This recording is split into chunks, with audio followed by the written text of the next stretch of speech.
বাইরেটা একদম সফট আর ভিতরে মুখে লেগে থাকার মতো ক্রিমি চিকেনের ফিলিং। আজকের এই রেসিপিটা একবার বানালে বাড়ির সবাই আপনার রান্নার ফ্যান হয়ে যাবে। তো প্রথমত এখানে আমি নিয়েছি হচ্ছে চিকেনের কিমা নিয়েছি। আপনারা আপনাদের ইচ্ছা অনুযায়ী মেজারমেন্টটা বাড়িয়ে নিতে পারেন। তো একটা ননস্টিক প্যানের মধ্যে একটু তেল দিয়ে পরিমাণ মতো, তারপরে একটু আদা রসুন দিয়েছি, দিয়ে চিকেনটাকে খুব ভালো করে একটু আদা রসুনের সাথে ভেজে নেব। তারপরে দেব হলুদ গুঁড়ো, জিরে গুঁড়ো, গোলমরিচ গুঁড়ো, চিলি ফ্লেক্স আর নুন দিয়ে একটু খুব ভালো করে ভেজে নিয়ে তারপরে দিয়ে দেবো পেঁয়াজ কুচি আর ক্যাপসিকাম কুচি, এগুলোকেও সব ভালো করে ভেজে নেব। তারপরে দেবো chilli sauce, tomato sauce, mayonnaise আর দেবো একটা চিজ কিউব। চিজ কিউবটাকে খুব ভালো করে গ্রেট করে দিয়ে ভালো করে এগুলোকে মিক্স করে নেব।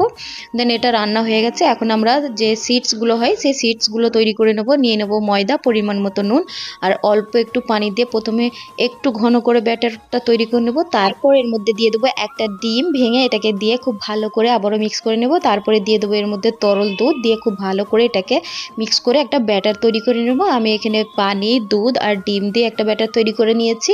দুধটা কিন্তু দিতেই হবে। তো তারপরে এই যে ননস্টিক প্যানের মধ্যে অল্প একটু তেল ব্রাশ করে এভাবে ঘুরিয়ে একটা সিডস তৈরি করে দেখিয়ে দিলাম।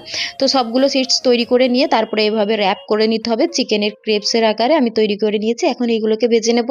তো স্যালো ফ্রাই করে ভেজে নেব, আর তাহলেই হয়ে যাবে আমাদের চিকেনের ক্রেপস রেডি। আর এগুলো খেতে যে কি মজা, আর ভালো লাগলে অবশ্যই ফলো করে দিও।